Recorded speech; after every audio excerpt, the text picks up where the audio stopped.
to me, wait a minute, if I put my income of $750 into this card, then I'm paying it off and I have to pay my car insurance. So out of this one, I paid my car insurance, which for some reason I remember was $138 a month. And then I started charging gas. Okay. So I was already spending $750 a month in gas and my car insurance and my electric bill and my cell phone bill. I mean, cable, whatever you have going on, find out what is chargeable on a credit card. Put your income in to cover whatever those amounts are needed that you're already spending, and get the credit cards under control. They're like a dog some people have, and they won't control their dog. And every time you walk over to their house, the dog is jumping on you and getting you dirty from where it might have mud on it or whatever.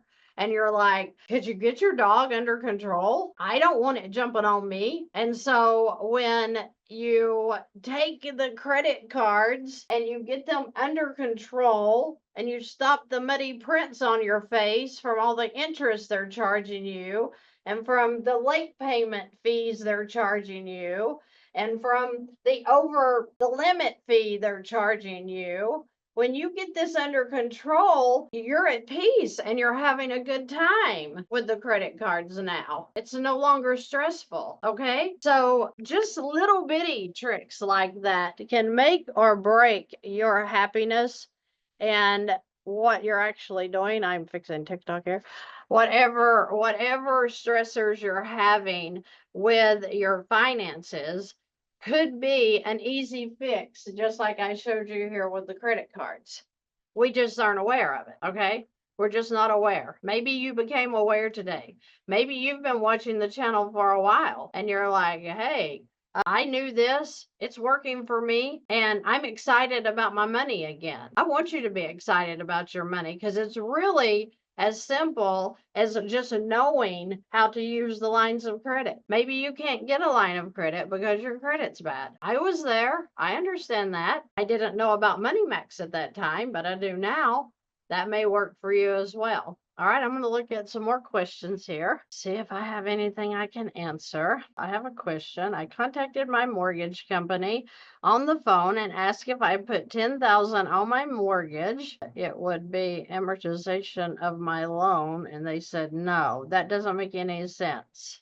I don't know what that means. It would be no, it's not re-amortization of the loan. No. Lee, keep watching videos because that is not what we teach. It doesn't re-amortize just because you pay your principal down on a loan, okay? You have to know what velocity banking is. You have to understand what you're doing, because if we jump into something that we don't understand how to use it, you're going to make mistakes. That would be a huge mistake if you went to put $10,000 in your mortgage thinking they were going to re-amortize it. This is not a loan. If you've been watching my channel for any amount of time, you know that I think a loan is a dirty word. These are lines, totally different product that the bank offers, okay? So don't be going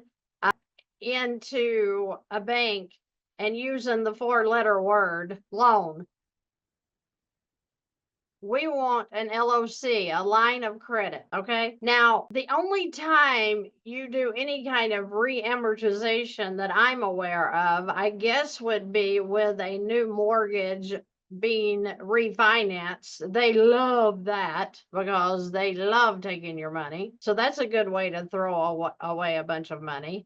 And a recast, I guess they may re-amortize there, even though they're using the same interest rate. And it's still the same amount of years left. So if you have 25 years left on your mortgage and you recast it, guess what? You still have 25 years left. They maybe cut your payments by 100 or 200 or $300 a month. Okay. So please understand what you're doing. Please understand that if you're doing chunks onto a mortgage, you still have to make the monthly payment. Okay.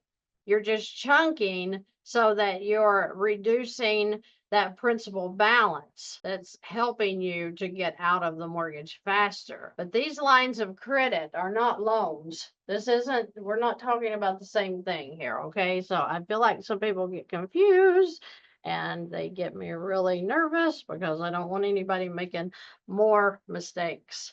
Okay. All right. I'm going to look at a couple of more here just to see if there's anything. Yeah. Loans. Bad. Got it. Yes. Okay. Shane says, I'm excited about my money. Velocity banking with IBC and the HELOC has been great. Your videos about a week ago was helpful to visualize using them together. Okay. So thank you, Shane, for that. If what he's referring to, I believe, are the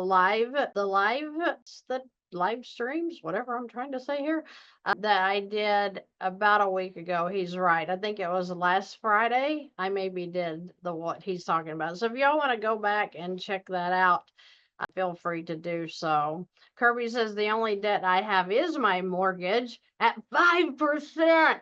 I have a stable job and want to obtain liquidity to buy Bitcoin. What is the proper way to get more access to capital? I will tell you this. Oh, it's 6.5%. Wow. That is what, 130% interest that you're paying right now? So, yeah, you know that link that we put in there?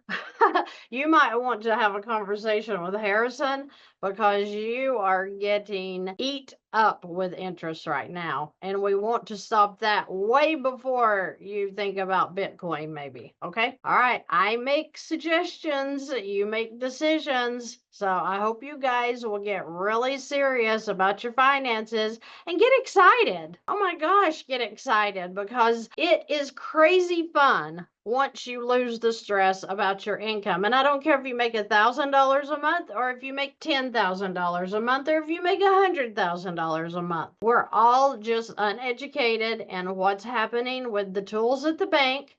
Once you understand what to do with those tools and how they work differently, it's going to change your financial life.